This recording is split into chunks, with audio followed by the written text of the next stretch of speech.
Brad, I got big news today. Today is, for me, the greatest day a cartoonist can have. Do you know what's happening today on my end of things? I have a few guesses, but why don't you tell us? I guess that could get weird real quick. No. For me, the big news of the day is that I am taking receipt of my Drive books, my hardcover for Act 2 of Drive, and that's super exciting. Oh, yeah, you're right. So, do you know, you have a window? What's the story? They're coming between 2 and 5, the trucker, and so I've cleaned out like a mother hen preparing for a little egg to arrive. I've vacuumed my garage, I've swept, I've hand polished the gorilla racks that I have in there, and so now, what's your process? Because I always wonder if I'm doing it right. While the guy is there, or if it's a female trucker while the woman's there, do you open up a box and inspect it before you let them go? What's the right thing to do in a situation? Oh, you know what? I've done that once. I did take delivery of a Sheldon book, like book 6 or 7 for Sheldon. Had just a gash down the pallet. One of them came in 3 pallets, and one of the pallets, it's almost like a forklift drove through it. And so I had to make an official claim right there with the guy. He's like, oh, yeah, there's going to be a problem. And but he made very clear, he's like, hey, when I loaded it up on the truck, it looked like this. So it's not me. It's not me. Yeah, every once in a while I will take X-Acto knife out. And the problem with that is that it takes a good solid 5 minutes to get into a pallet, because usually there's a pallet topper on it. That's wood. You take that off, and then it's plastic wrapped. You take that off. Yeah. And then it's metal strapped, and you take those off, and then you have to cut into one of the boxes. And so anyway.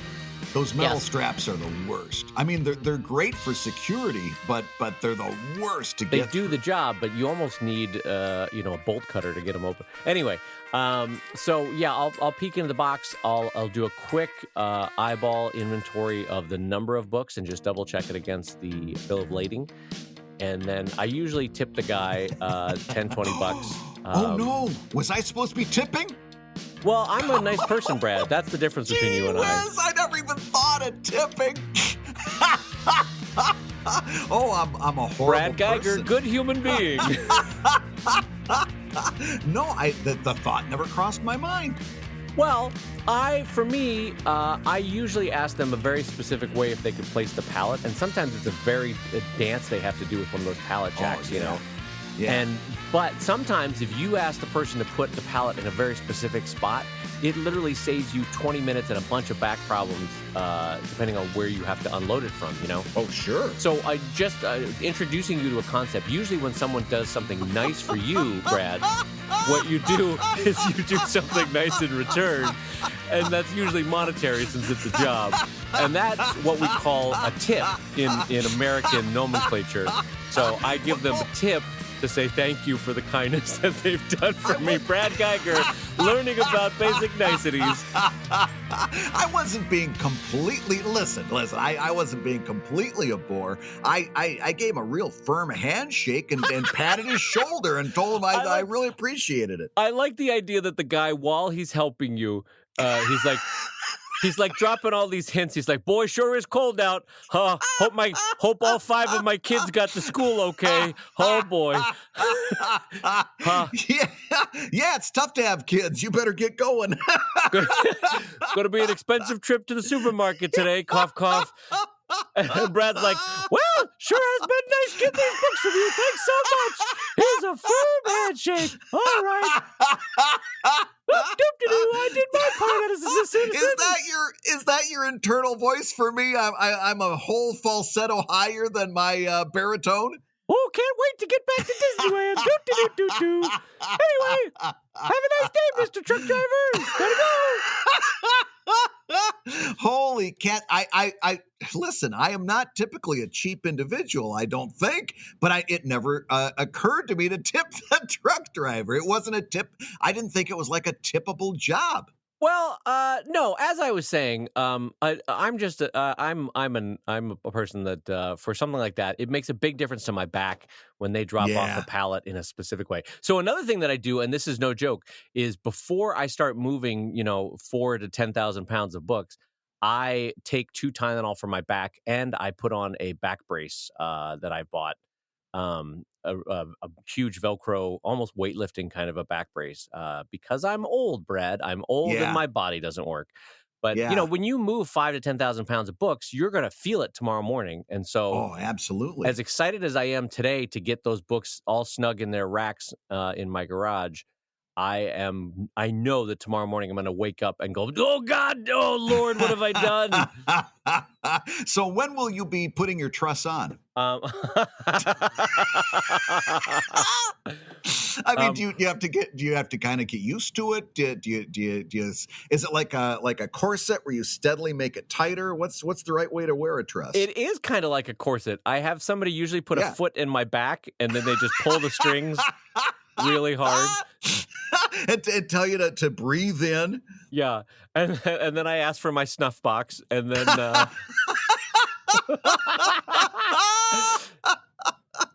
Oh God, listen, before we get any further down this rabbit hole, we better start the dang show. Well, the last thing that I do, sorry, just to finish this topic, before I load up the books, is I called my friend Brad Geiger and I say, hey, Brad, how was that special date you took your wife out on last night? Oh, it was great. Oh, we had the best dinner of our life. Oh, the food was delicious, perfectly cooked. The service was amazing. They came right on time. And I said, oh, Brad, how much did you tip? Oh, I never leave a tip. Oh, I just tell those jerks can just go run off and tell their mama they raised a dummy. I thought I had successfully navigated away from the tip and into the truss. On that note, I will say hello, everybody, and welcome to Comic Lab, the show about making comics and making a living from trusses. I'm Brad Geiger, editor of webcomics.com and cartoonist of Evil Inc. And I'm his friend who is kind to his fellow human beings, Dave Kellett.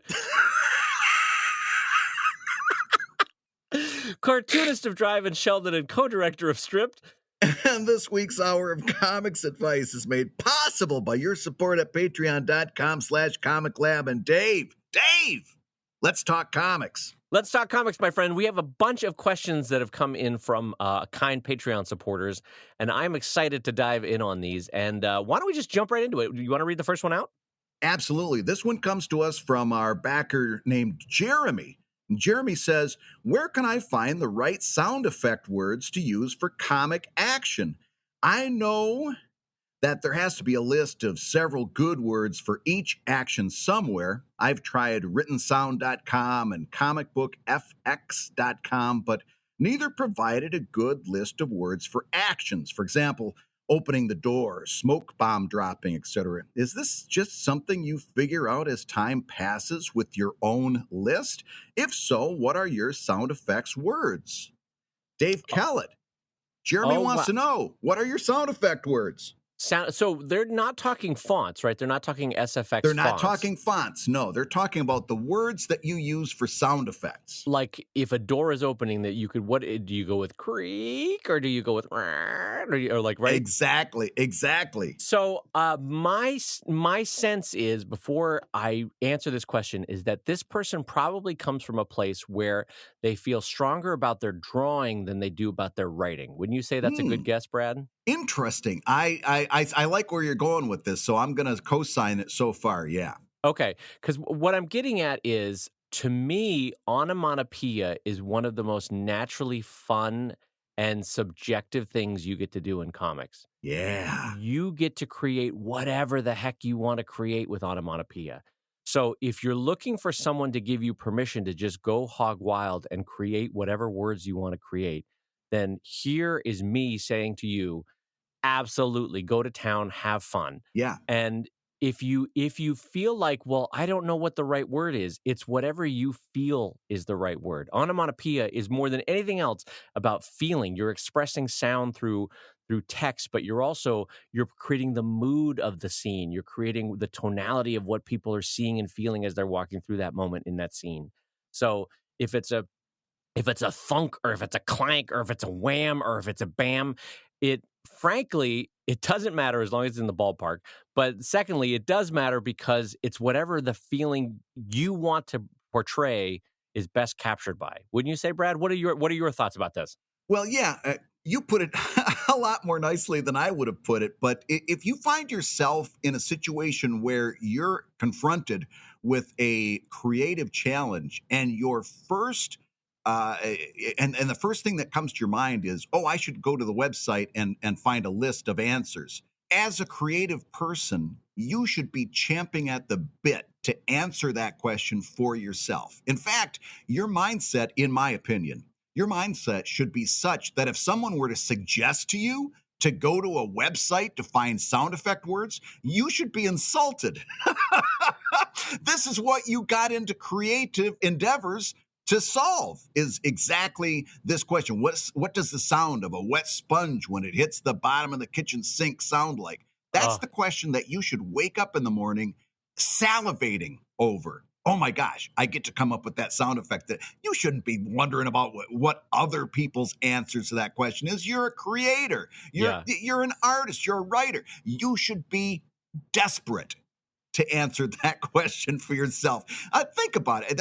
And by the way, you've got a creator like Don Martin. And if you're under the age of, let's say, 40 and you don't remember the classic Mad magazine and the usual gang of idiots, look up Don Martin. Not only did he have a very distinctive writing style, but if you talk about comic book or comic sound effects with anybody, Don Martin's name is going to come up immediately because he came up with amazingly descriptive, offbeat, wild sound effect words that nobody else could have come up with. Kersplosh, kersploink.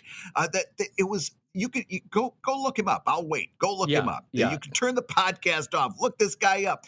That is what your aim should be. The Don Martin level of creative sound effects. And you don't get that by looking up a list on the website. This is a creative question. You should, as a creator, be absolutely jumping at it. Don't you think? Yeah, I am a little bit surprised that you said that my response was nicer than your response. I feel like we come to this with the same verve. Although maybe you just meant that as someone who tips versus someone who doesn't tip. Is that what you were getting at? That maybe, is that what you were getting at? I want to clarify. Yeah, well, that you'd be 15% right. All right, now listen, I'm telling you as a friend, that's the last time this show that I'm going to make mention of that. I'm not going to bring it up again.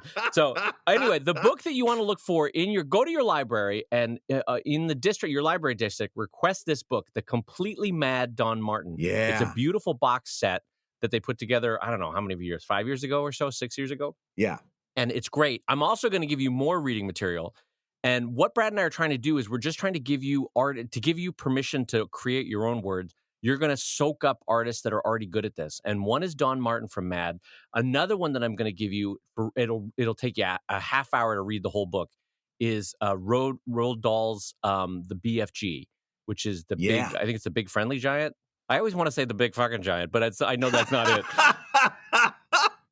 My kid came home with BFG, and I'm like, what the hell does that stand for?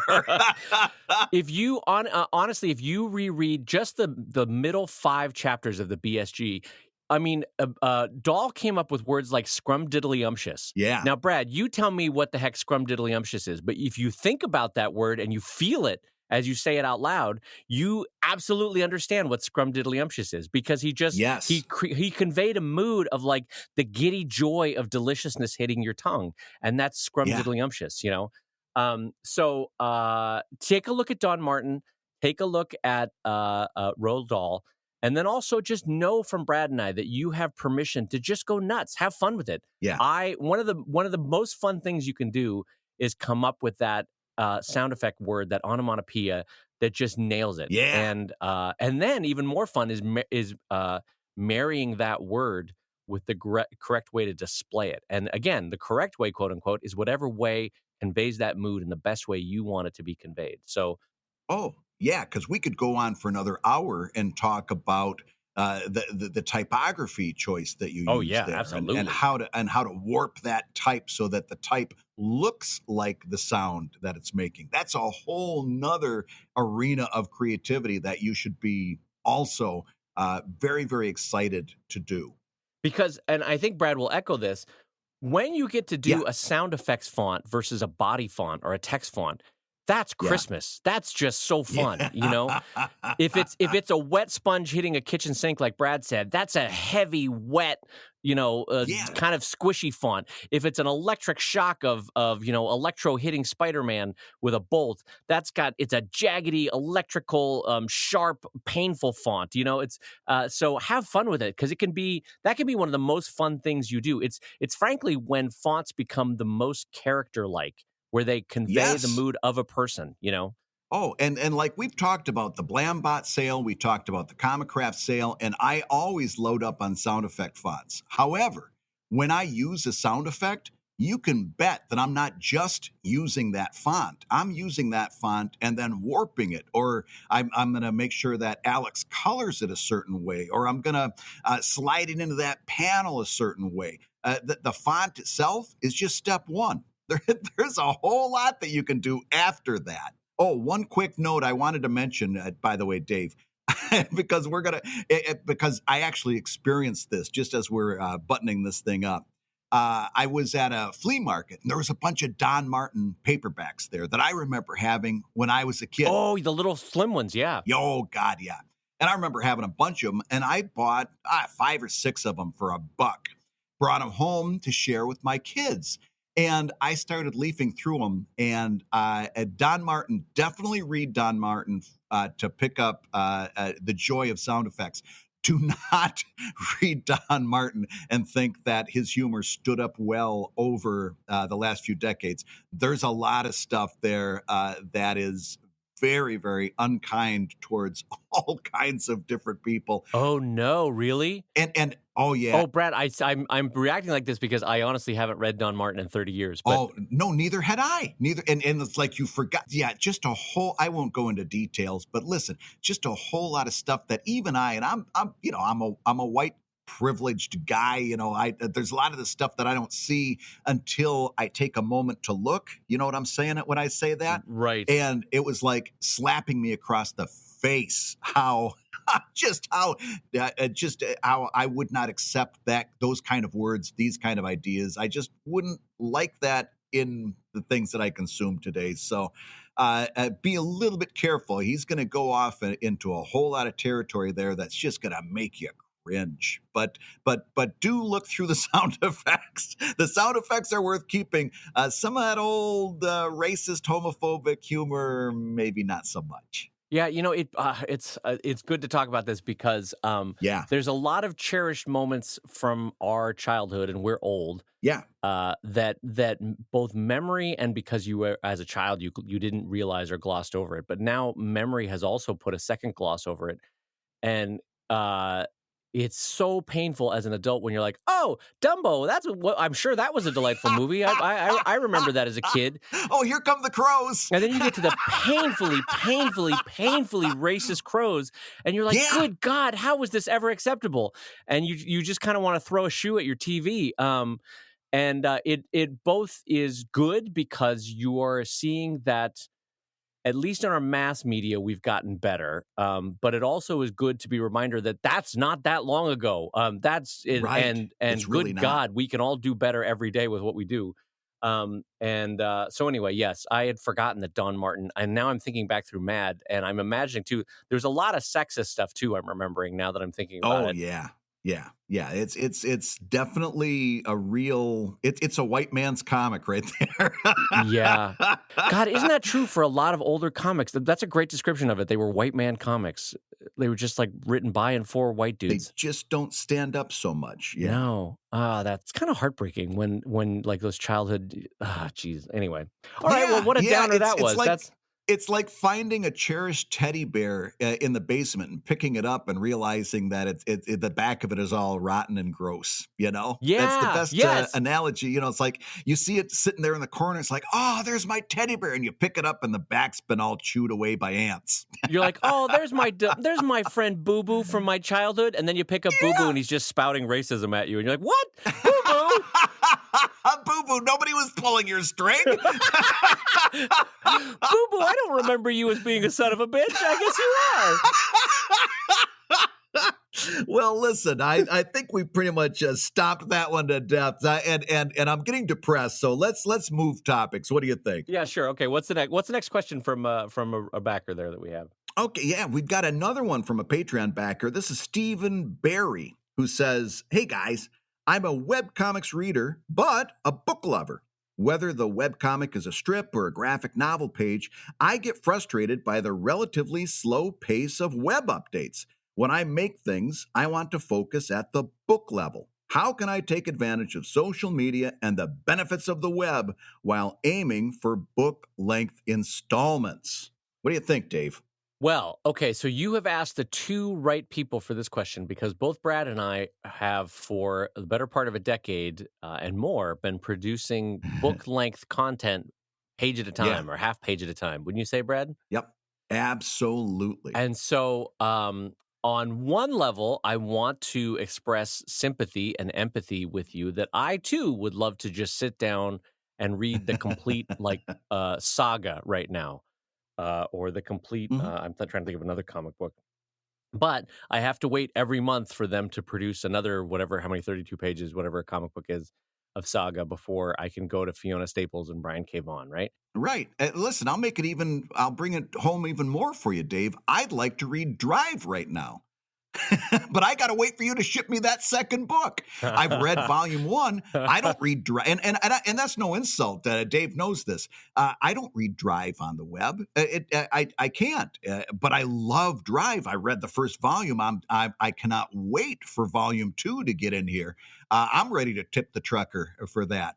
But Can I tell you though? I want to give you a tiny glimpse into the insecurity of my mind. Was when you started that sentence, you're like, when you started the sentence, it was like, I don't read Drive. Why would I ever read that drivel? That thing's terrible. God, you couldn't pay me enough to read that book. Anyway, so you heard a bunch of words that I didn't even say. I know, but here's how that completed in my mind. But listen, Dave's my friend, so I'm going to say I read book 1. No, and now let's not pretend you don't read Evil Ink online. No, I actually wait for the books. It's true. You darn right. Yeah, and so before I interrupted you, what were you driving to? Just to say that, listen, there's a lot of people that don't read this the way you're assuming you read it. So what's your advice with that being in mind? Well, I think that first of all, that's a natural inclination and it's a natural reaction. There are probably the majority of people that want to sit down and say, "Give me the complete story."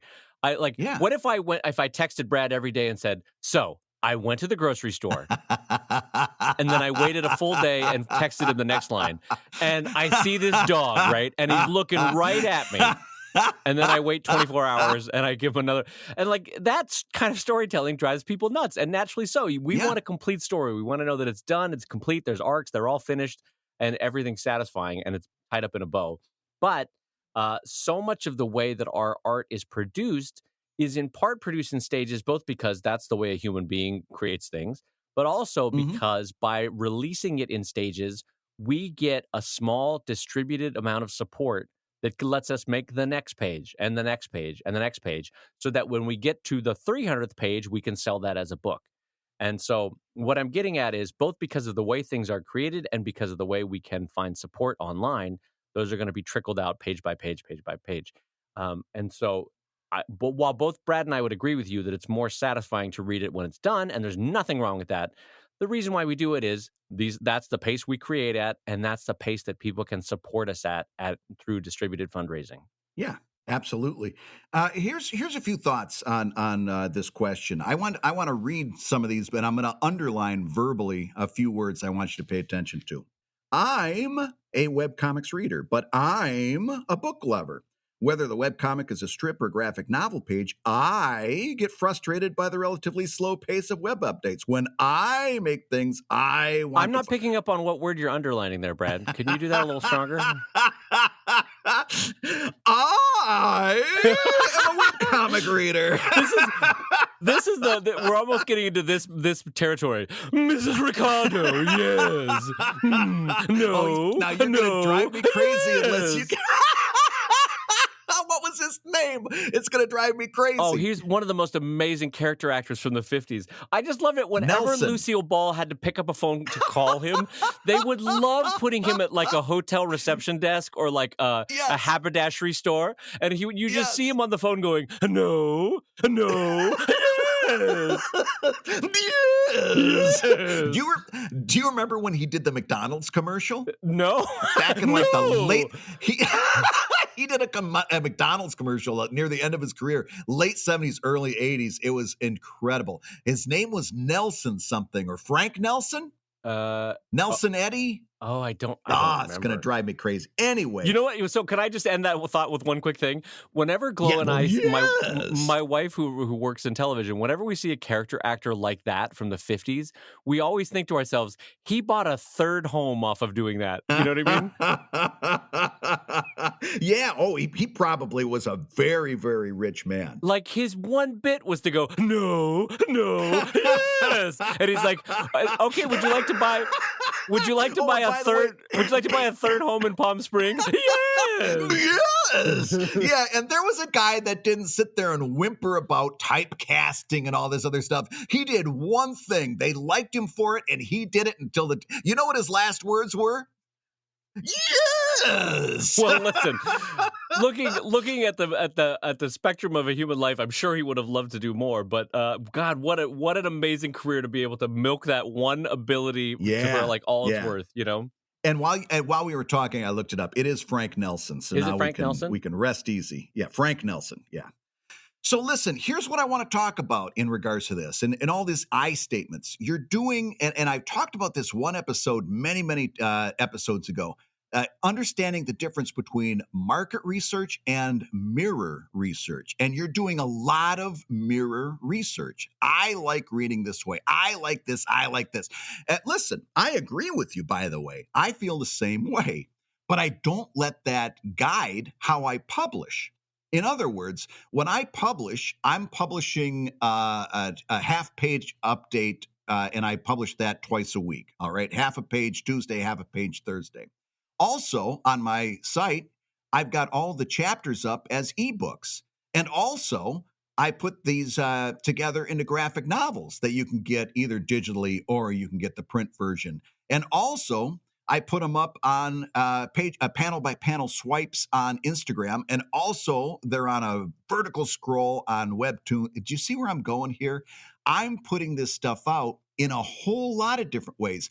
I wouldn't read it on a thumb scroller Webtoons, but there's a lot of people that do. I wouldn't read it panel by panel swipe on Instagram, but there's a lot of people that do. Do you see what I'm saying? Don't get caught up in mirror research where you're saying, well, I don't like this. That's fine. You don't have to like it, but you have to publish to accommodate those people who do. Right. If you want to be successful. Right. So don't assume that everybody is just like you. There's a lot of people that are that they're going to consume the ebook when it comes out. They're going to consume maybe chapter by chapter on a 99-cent download. Now, let's get to the real crux of the question, because it's really not a publishing question. It's a social media question. How can I take advantage of social media? Well, I've got some thoughts on that too, because when I hear a question like that, I start to get really concerned that all you think that you need to say on social media is, hey, here's my book. That's 1/3, less than 1/3 of what you should be saying on social media. What you should be saying on social media comes down to what I tritely keep calling the 3 C's: content, commercial, and curation. You should be doing a whole lot on social media that has nothing to do with your book, because when you do release the next book, your objective is to have spent the last 3 months on social media building a community so that when you do talk about the book, people are there to listen. You understand? Yeah. So don't get into this mindset of, well, if I'm not talking about my book, what am I talking about? Well, a whole lot if you want people to be around to listen when the next book announcement comes. Right. So you should be using social media wisely. Use the 3 C's. Start some conversations. Get involved. The whole point is building community so that the next announcement has some ears to listen to it. What do you think, Dave? That was so, honestly, and I'm not saying this just to blow smoke. That was so perfectly put. I have nothing to add to that. That was great. Wow, that's tremendous. No, that's just me. That's just me in the background just going, yes. That's the equivalent of a slow clap. The slow 1980s standing clap from the back of the auditorium. Hey, if you're listening while you work, take a minute and stand and stretch. And while you're doing that, Brad and I are going to tell you why you should join us on Patreon. Yeah, because, when you do, you'll get hours and hours of podcasts that we've recorded just for backers. And an exclusive Patreon post that go even deeper on the Comic Lab topics. And access to our exclusive Discord server, a thriving community of professional cartoonists. So you can support the show you love and get tons of actionable resources for your own cartooning. And listen, if you can't swing a pledge this month, no worries. You can still support the show by rating us wherever you get podcasts. Leave us a 5-star review and a few kind words. And that, along with mentions on social media, is incredibly helpful. And now, let's talk comics. Hey, Dave, I think we need to move on to another topic here. What do you think? Let's do it.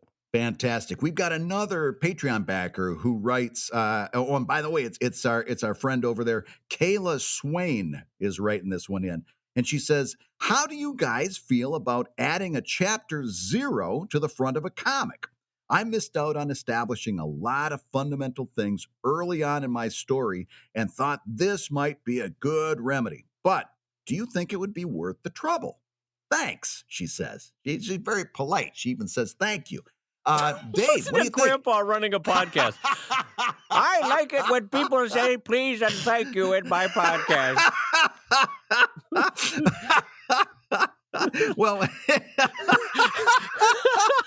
common courtesy. That's what's missing from our modern podcast. Why won't people say hello to each other in the morning? And how come nobody holds the door open anymore? Crying out loud. There's nothing wrong with feeding birds in the park. Why do the police always have to move me along? I don't like this sandwich. This bread is too cold. I'm Brad Geiger. I remember when this was all farms. No, I won't be tipping you for that lunch. Why are you asking me for this? You promised, trustwearer. Okay, so chapter 0. You know what? I said I wasn't going to bring the tip around again, and I did it. What a great friend. What a great friend. That's a guy who keeps his promises. But a good running gag. You can't fault you for that. It's it's because the rule of threes, Brad. I got to go back one more time. That's what it is. Well, I'll be sure to set you up for it. So, okay. So, chapter 0. I will be honest that every artist who has ever written feels like they wish they could change some foundational thing at the beginning of their story. Would you agree with that basic tenet, Brad? Yes, I agree. They get to the end and they go, "Oh shit! I should have introduced the magical sword in the chapter 1. Darn it! Why I forgot to do that." I mean, it's a King Arthur story, for crying out loud. I should have had a sword in there. I should have had a sword in there somewhere. I like that idea though. Oh geez, I totally forgot to put the sword in the stone. It was just lying on the ground. Oh dang it! Oh geez, hold on. Chapter 0. We're gonna go back. And the sword was in the stone.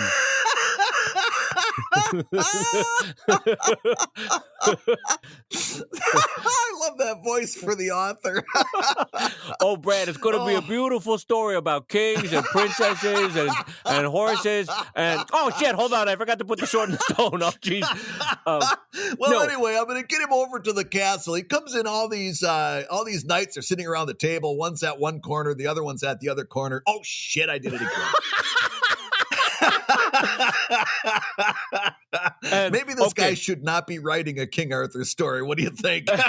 And they say to the king, they say, listen, baby Huey, we're going to go over and wait. Oh, no. Oh, God, wait. Hold on. The king's name is King Arthur. Hold on. Jeez, I'm really shitting the bed on this one. Hold on.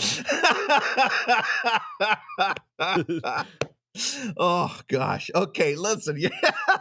Chapter 0, Dave. Thumbs up or thumbs down? So chapter 0. So I want to start from a place of sympathy because even with Drive, I'm like, oh, I wish I had done XYZ. I'm now 9 years into the story, right? And I wish I had Yeah. done XYZ at the beginning. And it doesn't matter what it is. We all have it. But I will be honest when I say that I've seen a few chapter zeros I've seen a few chapter zeros in my day. I don't know why I went chapter zeros. I don't know why I went to an appeal to age there. I'm an old man and I've seen a lot of chapter zeros. It almost sounds like something you would call like an insult. He's a real chapter 0. Yeah, that's a Tinder date description. Oh man, what a chapter 0. Swipe left. So I cannot think offhand of one that I thought made the book better. Is my honest reaction. I think as an author, if the better way to do it is reverse engineer, and as you're writing, you start to sprinkle in an artful way the things you wished had been in chapter 0 or chapter 1, and find a way to weave it in so that it feels natural and it feels like the flow is still there. And in a way, maybe it's sort of like a Hitchcockian reveal as you're going, and maybe you can make it work for you. That it maybe should have been sequentially at the beginning, but now it's in the end of the first act or something. Brad, what are your thoughts? I would like to hear what you have to say. Well, here's a couple of thoughts. Number one, first of all, determine whether you really are at the place where you need a chapter 0, because in the whole idea of keeping your readers on a need to know basis, which we discussed a few episodes ago, you don't have to have a whole info dump at the beginning of a story. It's okay to sprinkle out some of these details just before they're needed or just as they're gonna be needed. And you might feel as if it would be better to have a whole bunch of world building in a chapter 0, but like Dave says, it might be more graceful to sprinkle that throughout and find a way, whether it's a flashback or what have you. It might be a better suggestion to reverse engineer it. However, I am going to say this: when I saw chapter 0, the first thing I thought was, absolutely. Why not? If you're in a situation where it's like, oh man, I really blew some stuff here. I really screwed it up. And if you can't gracefully reverse engineer it into the ongoing story, or whether it's just, it's not working right. There's no good place to put it. You can't stop a car chase and all of a sudden, oh, by the way, I'm having this flashback to when I was in kindergarten, right? You're going to screw up the flow of the story. I've got zero problems with a chapter 0. I really do. Especially if you haven't done the print version of your comic yet, and you want to put a chapter 0 out there so that when the more permanent version of your comic gets released into the world, that you release it in a way that you're confident of, and that you say, this is the right way to start this story. I've got no problem with that. In fact, I think in some cases, it's the right decision. Well, okay, so I respect that, and I guess I should preface this by saying it's not going to ruin the book for me if there's a chapter 0. I'm just trying to think of a book that was made better by a chapter 0, right? Like J.K. Rowling, didn't she write later for charity a chapter 0 for Harry Potter? Boy, I was not a Harry Potter reader, so I don't know the answer to that question. No problem. But I guess what I was getting at there is that it's not like the sales of Harry Potter skyrocketed because she published the chapter 0, Yeah.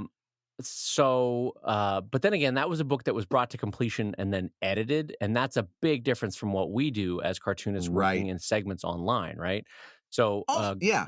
There's always an opportunity when you have an edited work to go, oh wait, you need to put the sword in the stone in chapter 1. Oh right, yeah. I was going to do that part. I totally forgot. I guess another way you could do this. What if it was? How would you know that they had done a chapter 0 unless they actually called it chapter 0? In other words, if they just were doing a webcomic and they're getting ready to do the print version of their comic, and they wrote a special chapter 0 and they just called it introduction, and you pick up the book, how would you know that it was a chapter 0? You wouldn't, Brad Geiger with the solution. Brad Geiger solving problems over I here. mean, you don't have to tip your hand to anybody. You can just, when you get the book out, it's like, hey, here's where we're starting the story. Well, you know what? And Okay, I will echo Brad's point, because when it came time to bring Drive into print, there were a few how do I describe it? Free floating pages of Drive that could have been put yeah, where I put them, but frankly, were better suited. I moved them around a little bit, uh-huh, and no one needed to know, and no one cared. No one was like, "Wait a minute, wasn't this page 2 pages forward in the online?" Yes, it was. yeah, But the fact is, once I thought about it, I was like, "Oh, actually, this page works better as a reveal back here," that kind of a thing. So, that's possible. So you can also, to Brad's point, you can change the numbering system of your book and just add a chapter 1, and everything moves back 1. You could write it as an intro, you could write it as a chapter 0, or you could write it as a prologue. That's another way to do it. yeah. And as a matter of fact, I would even go one step further and say, if you were going to do that, I would take some and turn a negative into a positive. And when you put the Kickstarter out, now you get to say, including special pages never before seen online. Oh, yeah. Yeah, that's great. Now you're turning that into a sales point. Right. And yeah, exactly. You're like, now including a chapter that makes the whole thing make sense. Read without confusion for the first time. Special feature. Special feature for the Kickstarter. Now everything clicks into place. No. But I guess as we're talking about this, Brad, you're changing my mind. You're changing hearts over here, Brad. You're changing hearts and minds. Oh, I actually think that, yeah, I agree with Brad that if it's something you want to do, I would trust the artist in you that you can do it artfully, so that it doesn't just feel like an info dump, or yeah. like you need to read these 20 pages of pure text before we start the comic. So Here's what you need to know. yeah, if you can do it artfully as a chapter 1, chapter 0, prologue, or an intro, or something like that, that feels and matches the flow of the next chapter that that you previously had, then Mhm. sure, why not? I'm gonna change my opinion and say, sure, why not? You softened. You I did. You softened. made me an old softy over here, Brad. As long as we're talking about changing minds, let's see if I can change your mind about this next question. How's All that righty, for sure, transition? let's do it. Tyler Mann writes, listen, January through March is a slow time for both retail and online sales. How best can comic artists optimize this time to come back strong? Dave, what are you going to do about the Q1 slump? Well, I think inarguably there is a definite merchandise Q1 slump, and I think, Brad, I don't pay much attention to my ad dollars anymore, but there's still an ad slump, isn't there, in the Q1? Well, yeah, now it's the Q1, Q2, Q3, and Q4 slump when you're talking ad dollars. I thought you were going to say now it's the Q1 through month 12. Oh, you did say Q4. I'm a dummy. Yeah, I didn't actually listen to what you said. Go ahead and edit my joke, why don't you? Yeah, I've taken all advertising off of all of my sites because it just got to be too much trouble to keep them Yeah. up. It's Yeah. like I'm making pennies and putting out malicious ads and possibly viruses every now and again. No thanks. And Forget about malware, it. yeah, So exactly. yeah, I don't even talk about ads anymore. So anyway, this was just me establishing the base. So yeah, both on a merchandising standpoint and previously on an advertising standpoint, basically any way that you traditionally would make money as a cartoonist, except for Patreon, and that's a key point, Yep. things slow down in Q1. And so the way that I deal with that is I have a 2-part structure. One is to make sure that I have scheduled big money-making events in summer and in fall. And Mhm. so we talked about this in the last show. That's the reason why I kickstart a book to go by San Diego Comic-Con and have a big summer sale. And then there's a reason why I kickstart the second book to be out in November so that it's ready for Christmas sales. And then, frankly, it's just family and house budgeting that you stretch those bigger months to help cover the more fallow months. So that's part one. And then part two of what I do is I have increasingly come to rely on a base income from my 3 different Patreons, one for Sheldon, one for Drive, one for Comic Lab.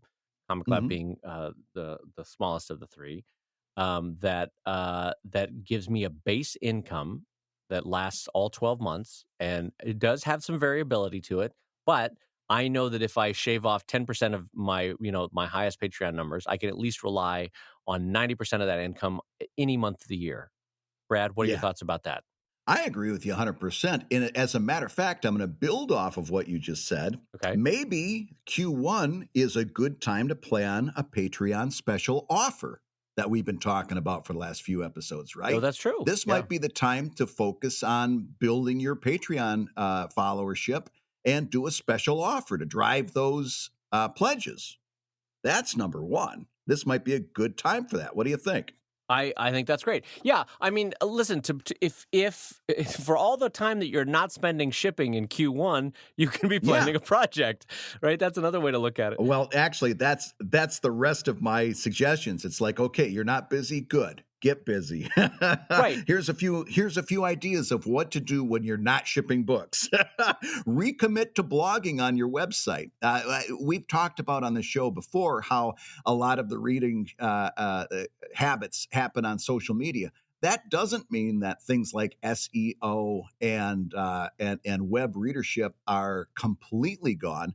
This is a good time to take a little bit of time and write some stuff for your blog. Do a little outreach in that regard. Also, recommit a little bit to social media. This is a good time to spend a little bit extra time focusing on the 3 C's of social media and see if you can drum up a little attention that way. And also, going back to your site, reevaluate your house ads. In other words, I've taken all of the paid advertising off of my site, but there's an awful lot of outreach that I do in terms of selling ebooks, in terms of promoting Patreon, things of that nature. I consider them house ads and re-look at those things. Do they need a little freshening up? Have your readers become blind to those because they see them every time they come to the site? It's a good time to give those a little freshen up. And Yeah, like yeah. Dave said, use this time to prep for your summer Kickstarter. You should be talking to printers, getting quotes, making plans, doing your design, do all that prep work that you're going to be thankful that you did later on. In other words, yeah, it stinks that Q1 slows down, but look at the bright side. You got time that you're not spending doing much else. Use it for when things heat up so that you're ready to attack it. Right. And I want to underline one thing that Brad mentioned about his brilliant concept of the 3 C's on social media, which is there are going to come times in your year ahead where you are social media advertising for 30 solid days about a Kickstarter, right? Or Right. a Patreon or something like that. And people are going to be driven nuts by it. So, what you can do in these fallow months of January, February, March is building up your content. Just build up a lot of goodwill by giving out a lot of, and it doesn't have to be new stuff. You can also be tweeting out and Instagramming older comics that were favorites of people, right? So what I'm saying is, Yeah. you like Brad normally would break down the 3 C's over a day or a week, but you can also break it down by saying, like, over the course of this year, I'm going to need to spend some of that goodwill capital when I'm doing my constant tweeting about Kickstarter. So right now, I'm going to earn a little bit of goodwill capital by giving them a lot of entertainment so that their Yeah. overall mood of, oh, Brad Geiger, I like following Brad Geiger. He makes my day better. And then you've earned the point 6 months from now when you need to tweet constantly about Kickstarter. You know what I mean, Brad? That you're Yeah, they'll take it easy on you. They won't judge you as harshly. Yeah, exactly. And so in a way, it's kind of like a fallow month that creates a fertile month in the future, right? You're letting your field rest. This sounds terrible. I'm gonna bail out on the farming. No. I go with it. Go now. Plant the seeds. Yep, Water okay. it and nurture it. And then a little water can and let that plant Yep. grow. Yeah. I do like when what was my name of my life coach, Susan something or other, like Susan McTaggart. Susan McTaggart, like, hello everyone, Susan McTaggart here. You're gonna have fallow months and fertile months, and you need to plant those seeds. Hi, I'm Susan McTaggart, world renowned author and of The Better You in 30 Days by Fallow and Fertile. Anyway. Susan McTaggart. I'm Oh. amazed that you remembered that voice. Oh yeah, I loved Susan. So listen, I think we've pretty much driven that right back to being fallow. It was a very fertile topic that we've driven back to being fallow. Wow. I'm just trying to come up with some kind of transition to keep up with you here. But I've got a great idea. Okay. Dave, here's the deal.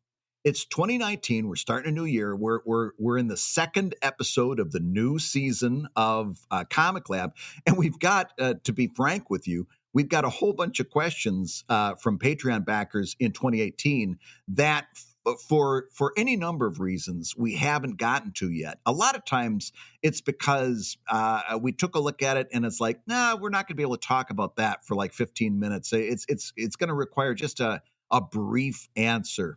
And we've got a bunch of those that can kind of be answered briefly. And what I was thinking about is let's do our own kind of game show here on Comic Lab. We'll call it Lightning Round.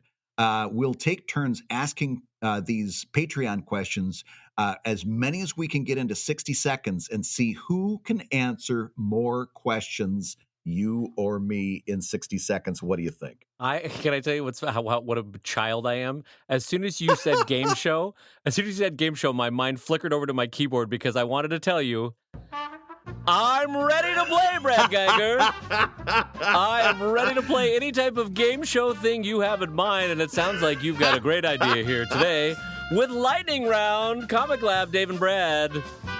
We're ready to start. Answer. Brad Geiger, are you ready to start with the first question, or how shall we do this? I should have checked with you before on how we were going to do this. Well, do you have a stopwatch over on your side?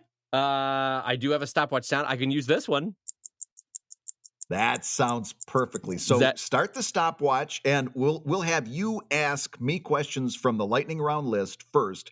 We'll see how many questions I can answer in 60 seconds. Really? Okay. All right. Let's do it. Okay. Here we go. You ready? Okay. And go. All right. Brad, I'm in the process of updating my Patreon tiers. Should I grandfather in my current patrons who are paying lower prices? Yep, you can unpublish an existing Patreon tier, and those people stay on the tier. They don't get bumped off, and create a new tier. So just go in, look for the word unpublish, and create a new tier. Okay. You won't lose anybody. Brad, I have zero audience but want to crowdfund a product. Should I focus on building an audience? Zero audience, zero crowdfunding. It's as simple as that. You gotta build an audience, then crowdfund. Next. This is a lightning round. Oh my goodness. All right. Brad, I'm scared to ask more questions because I'm afraid you're gonna hit me. Should we stop the game here and I can go hide in the closet? Well, I don't want to waste my seconds on question. I got the answer. Zero audience, zero crowdfunding. Next. I love this. Bitty buddy boom, you're a dummy. Next. All right. Pull the sword from the stone. Okay. I love how in the meantime the clock just stopped in the background. I'm like, Dave, you're eating up my seconds. All right, here, I'll start it again. Do we want to start over? No, here we go. Brad, is there any worth in changing my website to a Patreon page? Absolutely not. Patreon's not for that. Patreon's for bringing your readers to. It's not for discoverability. You're not using it right. Okay, last question. Brad, have you ever been unintentionally controversial or offensive to some readers? Has there ever been... Absolutely. Oh, and that's when you use that old everything I learned I learned in kindergarten, everything I needed.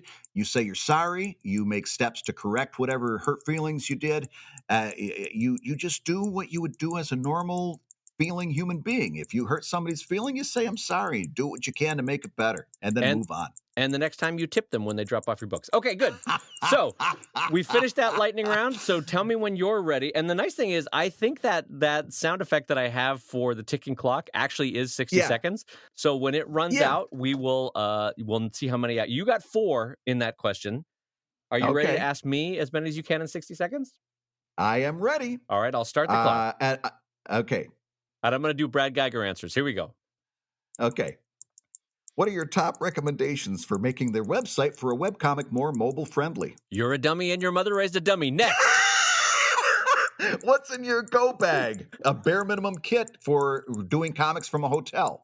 Uh, okay, I do basic necessities that I keep in a small bag that are ready to pack for a show. Toiletries, that kind of thing. I have. You absolutely need signage. You need flyers to capture people's attention, but make sure that you've done them affordably. Make sure that you bring a nice mix of high value items that give you a good margin, and a couple small items that like shiny objects that catch people's eye. All right, go ahead. You know what? I didn't actually answer the first question. Should I go back and answer that one?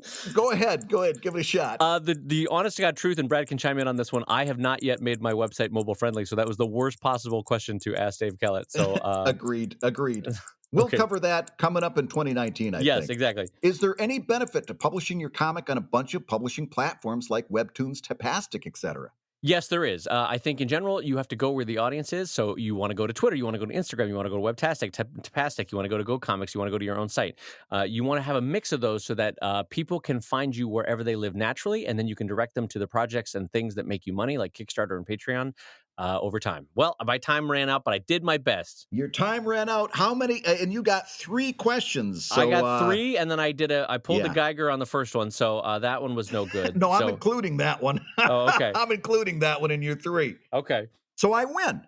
You win. Well, now we have 1, 2, 3, 4, 5, 6 more questions. Shall I start the clock again? And Brad Geiger does another. Start the clock. All right, start the clock. I like lightning round. You do? You do? All right. Here we go. On your mark, get set, and go. All right. Hi, guys. I'm considering mirroring my current comic on Webtoons, and I'm trying to decide where in the comic to start. The comic has a continuing storyline, although it's not necessarily episodic. Do I start at the beginning? Maybe run a best of to catch up to the main site? Start with the current chapter? Your thoughts are much appreciated. Thanks.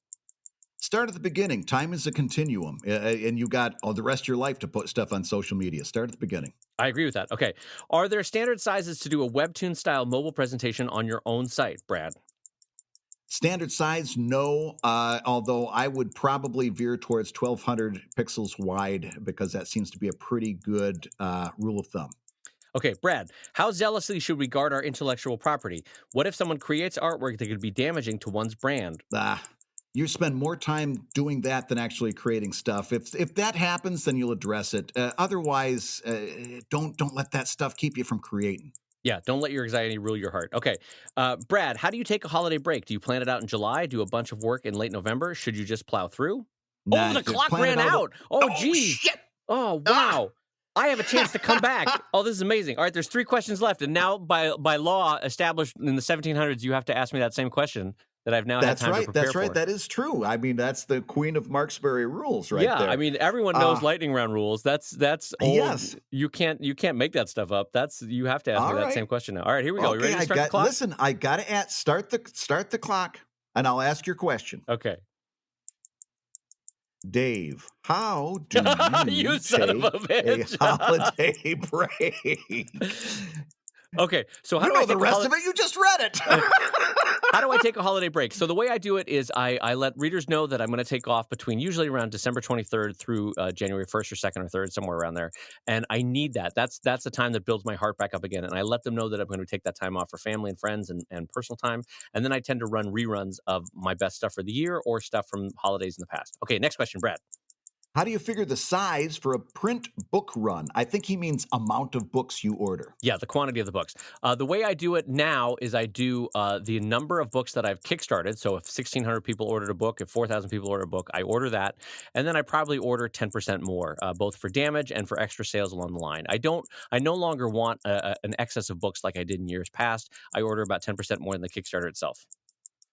When out in the world, what percentage of people actually ask to see your site when you say you make comics? Hold on. Queen Marksbury rules or whatever term we came up with. I now have to ask this question of you.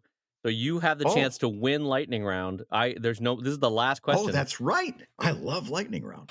All right, here we go. All right, Brad, if you had a friend that all he wanted in life was to win lightning round, what would you be willing to do to let him win lightning round so that he could go and face his family and say that daddy didn't fail today?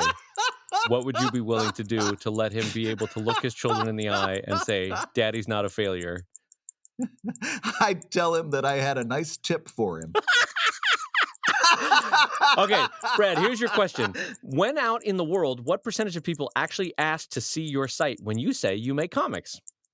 Actually, a pretty fair number. In other words, it used to be, what newspaper do you run in? Yep. That hasn't come up for years and years. And actually, the first question they ask me is, where can I see it online?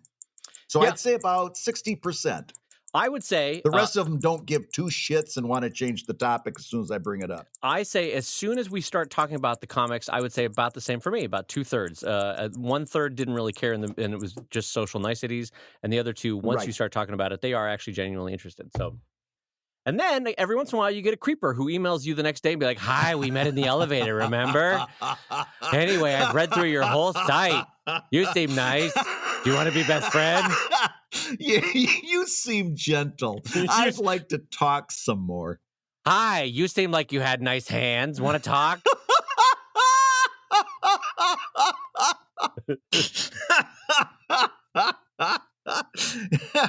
You look like you were about a size 9.5 wide in your shoes, and I just happen to have a bunch of those in my basement. Just wonder if we could talk some more. It's interesting because, like I said, it used to be, what newspaper are you in? And that has pretty much died out to nothing. People don't even ask anymore. No. Which is very interesting. And at some point, just to tease a future show, there was a bunch of syndicated comics that got discontinued in 2018.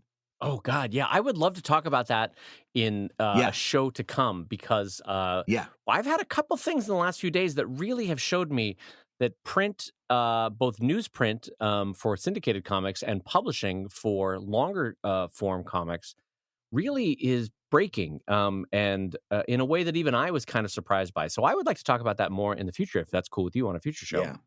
Let's tease that for an upcoming episode. And that being the case, it's up to me to say this.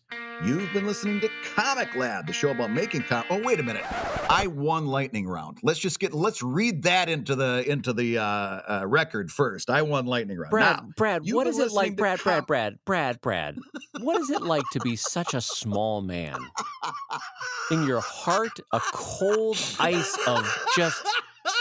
It's a rock made of ice is your heart. To be so small, to have to rub it in, to have a friend you knew needed this, needed it, needed a win. What does it feel like to be somebody that's actually annoyed by the fact I brought that up? It hurts. That's what it is to be that person. It hurts in my heart. My baby, soft, angelic heart hurts right now, Brad. Oh my God. I gotta bring this one to a close before you kill me. You've been listening to Comic Lab, the show about making comics and making a living from comics. Your hosts have been Brad Geiger, a warm human being who helps both strangers and friends, and the editor of webcomics.com and cartoonist of Evil Inc. at evil-comic.com. And the baby soft Dave Kellett, co-director of Stripped, and 9.5 wide wearing cartoonist of Sheldon at sheldoncomics.com and Drive at drivecomic.com. You seem nice, Brad. I like those shoes. Do you want to go out and get a coffee? Anyway, I read your entire archive in one night. I stayed up till 4. How are you? Remember we met in the elevator? All right. And the Comic Lab theme song is used with permission from the delightful Andy Creighton at theworldrecord.net. And this episode, as all episodes, was edited by the ever-wonderful Matt Woodard of Woodsong Productions at www.woodsong.media.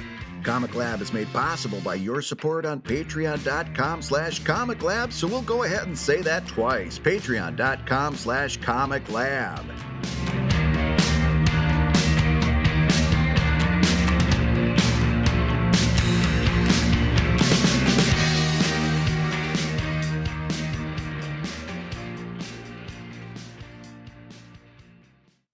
Mr. Geiger, could I have a tip? Get out of here, kid. You're bothering me.